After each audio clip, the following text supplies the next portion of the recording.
请描述天选者的义务。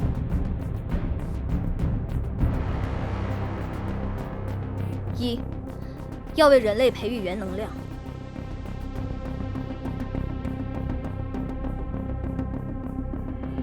二，要为人类实现物种进化。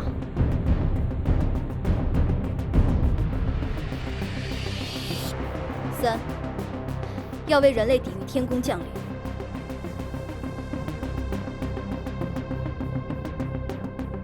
是否了解天选者的结局？天宫降临之日，被称为决战日。历代天选者都会死于决战日，这就是天选者的结局。